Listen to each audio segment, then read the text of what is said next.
Relasyon ng Pilipinas at bansang Saudi Arabia lalo pang pinatatag kasabay ng pagdiriwang ng Saudi ng ika-86 na anibersaryo nito. Ang Saudi Arabia ay isa sa bansa sa gitnang silangan ang may maraming Pilipinong nagtatrabaho doon. Matatandaang ipinag-utos ng hari ng Saudi ang pagbibigay ng proteksyon sa mga Pilipinong manggagawa sa naturang bansa. May report si Lala Babilonia. Ipinagdiwang ang matatag na relasyon ng Pilipinas at ng Saudi Arabia kasabay ng pagdaos ng ika-86 na anibersaryo nito.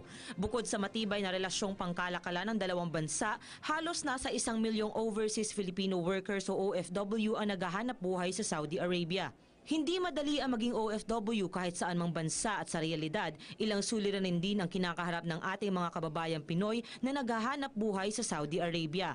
Matatanda ang buwan ng Agosto nang tumungo ang mga opisyal ng Administrasyong Duterte para sa isang humanitarian mission sa Saudi Arabia upang respondihan ang mga suliraning kinakaharap ng mga OFW tulad ng expired na ikama, bigong pag-issue ng exit visa at ilan din ay naantala ang repatriation. Bukod dyan, siniguro din ng administrasyon ang full protection para sa mga OFW sa Saudi sa gitna ng nararanasan ng ibang Pinoy na pang-aabuso mula sa kanilang mga amo. Nagpahayag din naman ng inisyatibo ang kaharian ng Saudi Arabia ng pagbibigay proteksyon sa mga OFW na nasa kanilang bansa. Ipinag-utos umano ng hari ng Saudi Arabia sa kanyang Ministry of Labor ang pagbibigay ng welfare assistance para sa mga stranded OFW, pati na rin ang pagprotekta sa kanilang karapatang pangtao. Bukod dyan, ipinawalang bisa din ang kanilang immigration penalties, nagbigay tulong din ang kaharian sa plane fare ng mga OFW na babalik sa Pilipinas, pati kanilang pagkain, re-employment assistance at legal assistance. The Saudi-Philippine relations are built on strong foundation. One of them is that the kingdom is hosting about 1 million Filipino workers in the kingdom who are enjoying respect and appreciation. At the same time, the king has utmost in protecting their rights and general. Binati naman ang kinatawan ng Department of Foreign Affairs na si Linglingay Lacanlale ang Kingdom of Saudi Arabia sa matagumpay na pagdaos ng kanilang anibersaryo. Inaasahan pa umano ang mas matatag na diplomatikong relasyon ng Pilipinas at ng Saudi na patuloy na tumitibay mula pa taong 1979. Kinilala din ni Lacanlale ang inisyatibo ng Saudi Arabia para sa mga OFW. We welcome the initiatives of His Majesty King Salman bin Abdulaziz Al Saud and the government of Saudi Arabia to improve the welfare and protect the rights of our OFWs. In particular, we are very grateful for the recent assistance in the repatriation and transfer of employers of the OFWs working in companies who are going through financial difficulties. Para sa PTV News, Lala Babilonia. Ako po si Cathy San Gabriel. Subscribe na sa PTV YouTube channel. I-click lang po ang subscribe button. Pinasalamatan naman ni Pangulong Rodrigo Duterte ang hari ng Saudi Arabia sa ibinigay nitong tulong sa mga Pilipinong stranded sa bansa. Narito ang hataw na balita ni Maybel Razon. Sa pamamagitan ni Labor Secretary Silvestre Bello III, pinahatid ng Pangulong Rodrigo Duterte sa isang liham ang kanyang pasasalamat kay King Salman sa tulong na ibinigay sa mga kababayan nating matagal nang stranded sa Saudi Arabia. Sinabi ni Bello na sasagutin ng hari ang pamasahe ng mga gustong umuwi na sa Pilipinas. Babayan sa inyo ang hari mismo. Kaya si Presidente Duterte pinadalang sulat sa akin para sa hari. Doon sa sulat, pinapasalamatan niya yung hari nila. Ayon sa kalihim, nais ng Pangulo na personal na magpasalamat sa hari sa kanyang pagbisita sa Saudi Arabia. Nasa hari ng Saudi kung kailan niya ipadala yung invitation. Then doon sa sulat ng ating Pangulo, sinabi niya na gusto niya pumunta personal para pasalamatan yung hari ng Saudi.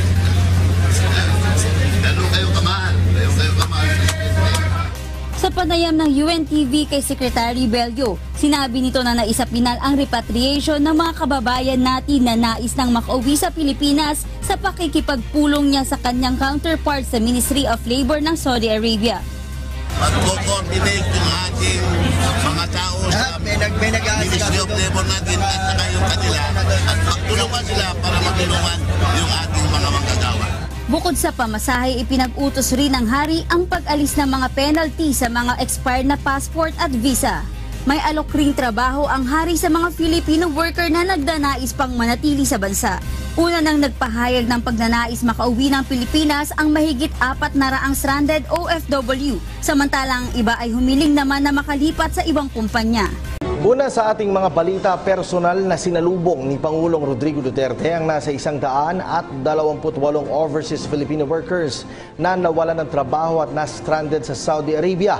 Dito muling tiniyak ng Pangulo sa ating mga kababayan na patuloy na isusulong ng kanyang administrasyon ang kapakanan ng mga migranteng Pilipino, gayon na rin ang pagprotekta sa kanilang mga karapatan. Ang detalye alamin natin mula sa aming kasamang si Rocky Ignacio, mag-uulat ng live.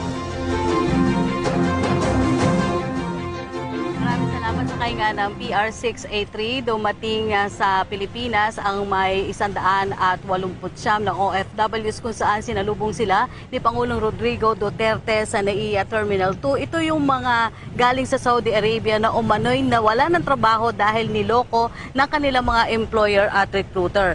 Sa NAIA Terminal 2 nga agad naman ipinabot ni Pangulong Rodrigo Duterte ang agaran tulong sa mga OFWs. Ayon sa kanya, naiwan sa Saudi Arabia ang mga legal experts para asikasuhin yung mga nakabimbin na dokumento ng mga OFWs para makuha ang kanilang mga dapat na kuning sweldo. Ilan anya sa mga ito kasi hindi pa nakukuha ang kanilang sweldo sa loob ng 2 taon at yung iba pang mga benepisyo. Bukod sa livelihood package na inihanda sa kanila, sinagot na rin ng Office of the President ang edukasyon ng mga anak ng mga ito sa mga state colleges at universities. Libre ang pamasahe ng mga ito ng sinagot ng Department of Foreign Affairs, alinsunod na rin sa direktiba ni Pangulong Duterte. Samantala, tiniyak pa rin ng Pangulo na nakahanda ang contingency measures ng Pilipinas sa mga nais pang umuwing OFW. So, ayon sa Pangulo, may nakahanda ng eroplano para sila sunduin. Narito ang pahayag ni Pangulong Rodrigo Duterte. Itong medium and small enterprises, nag-uumpisa na ako. Binuhusan ko ng pera yan. Makahiram ka, but you have to go to the Department of Trade. Mahusay ang tao dyan. Yung nagdala nga ng gogo negosyo nun. Makahiram ka ng pera at makapag-start ka ng negosyo mo. But I really do not know the wherewithals of how to get it, how many persons should be granted. Pero meron yan. Take advantage of it. It's for everybody. Yung small scale. Yung namang assistance ninyo, we will try to do. Meron mo kayo matanggap.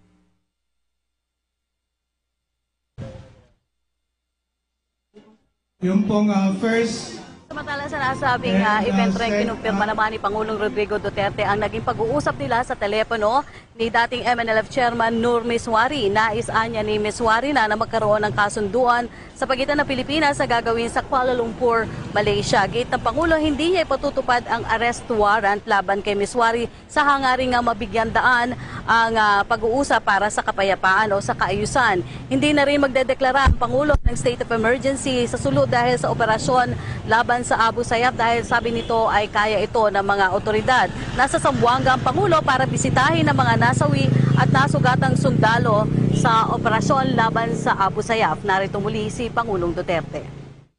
Well, if there's a warrant for his arrest, all I have to do is do not implement it against him. Okay. Because if you arrest Miswari and you place him under the custody of the police dyan sa Krami and he dies for whatever reason, conformation na tayo. Then there's gonna be a conflagration of mahirapan na tayo He's the only known leader who has the influence and the stature. Nobody else stands there. Well, dito sa kabila, there's Murad and there's Jafar and there's the Central Committee of the Bangsamoro. Yes. I said I can go to him, I can go to Hulo if he wants. Or if you want somewhere else, they can bring him back to Davao City or in Manila. He can be my guest in Malacanang, in the People's Palace. And we can talk there for a while. Duterte para sa kanyang working visit.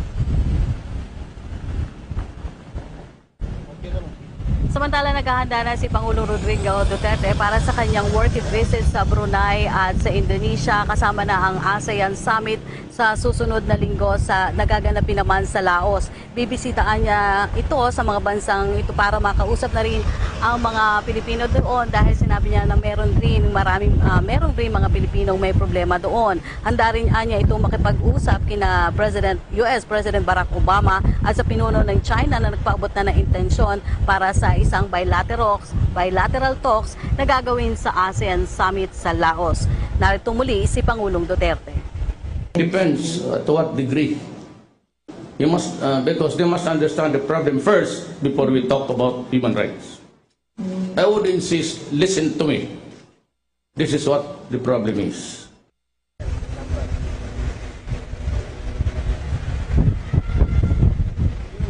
At yan po ang ating pag-uulat para sa PTV News. Ako po si Rocky Ignacio. Maraming salamat sa iyo, Rocky Ignacio.